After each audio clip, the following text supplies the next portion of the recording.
our little house tonight. This feels really great.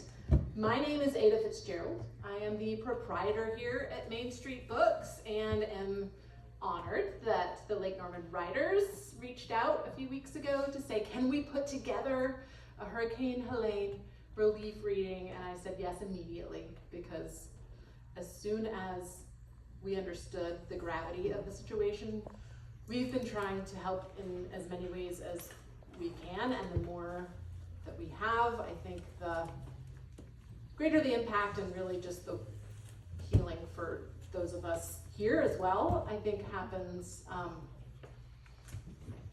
it just can happen at all together. So thank you all for asking. It is my pleasure and delight to say yes. We are tonight fundraising for Beloved Asheville, and I know that a lot of you have already made donations. If you need help making a donation, let me know. We've got a QR code and other ways that we can help channel the money to this great organization. So without further ado, I'm gonna have Anne come up and open our reading. Thanks. As Mike goes, thank you all so much for coming out tonight. Big thanks to Ada and Main Street Books for just embracing this event immediately. When Gilda and Lisa and I kind of got together, came up with the idea, then we went to Lake Norman Writers and they just embraced it immediately also. And then when we went to Ada, she said, yes, absolutely, splendid idea. And so we just felt like this was something that was meant to be. And I feel like it's really important, as Ada was saying, that we be together in person. We're just in such a crazy time, not just with the hurricanes, but there've been so many weather events, from tornadoes to earthquakes to drought, and then these horrible floods. And not to mention, the crazy times with the election. There's so many wide divides between people. And this is really an opportunity for us to come together and just be on the same page. And I know everybody in the room really, has a heart for the people of North Carolina who've been affected, and all over the Southeast. So thank you so much for being here. And as members of the writing and reading community, one thing we can do is be present and bear witness to the world around us. We can connect through our stories and poems, and hopefully provide hope to each other and those in Asheville and other mountain areas with our words and, of course, our donations to Beloved Asheville. So I'm going to kick off the reading with a poem.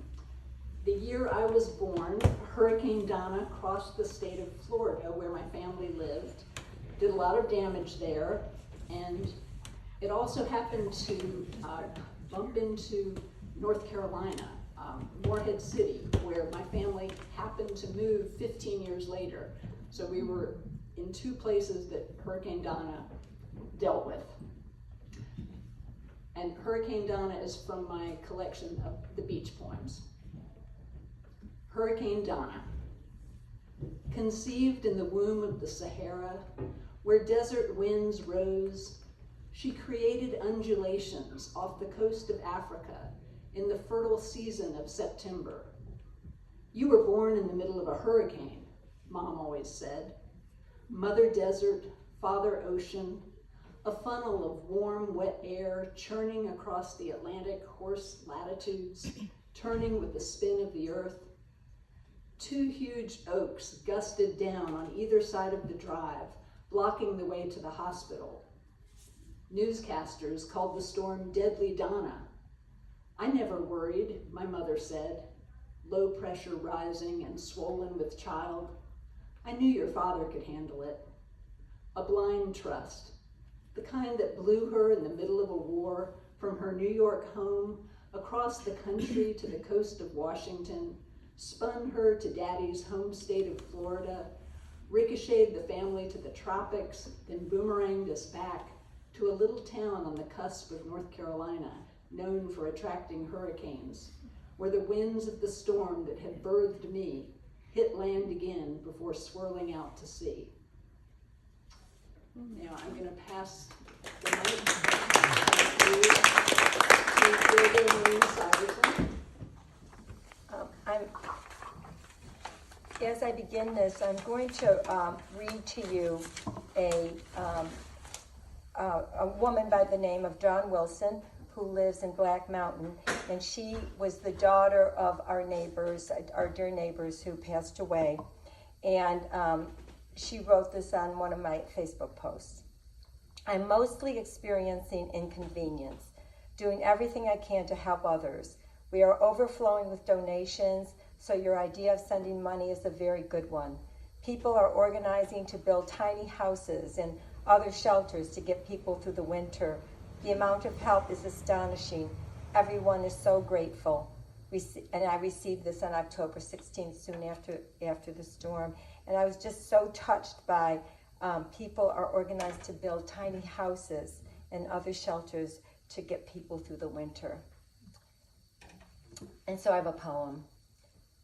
Autumn 2024. 4 black lanterns sat on a table behind me, lights dimmed, ready for what was to come. Another fall, this time off the stool, at the island in the kitchen where I sat, 1 o'clock in the morning, listening to an audiobook. I fell so deeply asleep my body tumbled sideways onto the floor, hitting the right side of my head, then knee. 3 years ago, I took a spill after entering the hotel room at the 1863 Inn, Gettysburg, Pennsylvania, where I landed on the eve of Halloween to visit a ghost house. Last night's fall arrived on the eve of Hurricane Helene, who slammed into Florida, Georgia, swirled up through North Carolina, where I hunkered down waiting for the torrential rains to arrive in the season of Hallows Eve, except the plunge caught me off guard, the way life can do without a moment's notice.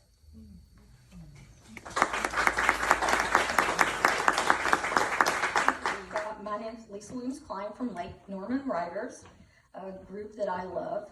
This is part of an essay from my book, The Ruby Mirror, about a time that my husband and I helped our daughter Kelsey with the sunset photography shoot in which we lugged a 7-foot metal wedding arch to the top of Black Balsam Knob, and then a storm rolled in. The clouds had completely surrounded us now. We were socked in pea soup, and we could barely see the floral arch, much less the gorgeous vistas beyond it. We could barely see each other or our hands in front of our faces. Then the rain started. A little drizzle at first, patterns of dark spots on the rocks, the temperature ratcheting cooler so that my teeth were chattering.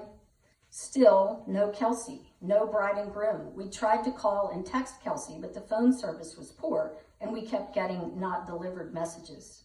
Then the deluge came. The skies opened up, and the rain poured down practically sideways in the winds. Lightning flashed and thunder boomed. No one was going to see a sunset tonight on this mountain. We finally got Kelsey on the phone. She was still down below taking pictures of the bride and groom in the Black Balsam Grove, where it was barely raining at all. "We're going to break down the arch and come down," I said. "There is no way you're going to get any pictures now."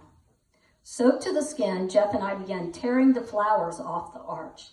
It broke my heart to destroy the florist's beautiful work, but there was no way we could get the arch down the mountain without breaking it down. We ripped away the gorgeous blossoms and threw them onto the grass. Maybe someone tomorrow would find and keep them. Then, as lightning streaked through the sky, we broke down that metal arch. As we were starting down, loaded with the arch and bags, Kelsey arrived, and she grabbed my arm to help me climb down the mountain.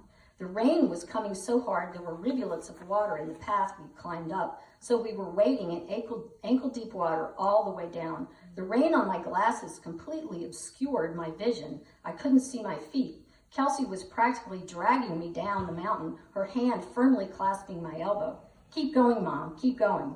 I was breathless, on the verge of stumbling and soaking wet. I kept turning around to Jeff and saying, "Are you all right?" He was behind us carrying the top of the arch. It was like carrying a lightning rod in a thunderstorm. Finally, completely breathless, we arrived on level ground and in the sheets of rain, loaded the arch into the car. Kelsey insisted on driving down the mountain. Because of the rain, the windows fogged up and we struggled with the ventilation so that we could see as we descended the hairpin curves. Inch by inch, we crawled down the mountain in the downpour. An hour later, we were back on 74 on the way to Charlotte, and Jeff was driving, and Kelsey was checking her camera to see if it had been damaged in the rain. It seemed that her case had protected it. "I can salvage this," she said. And that's the end of the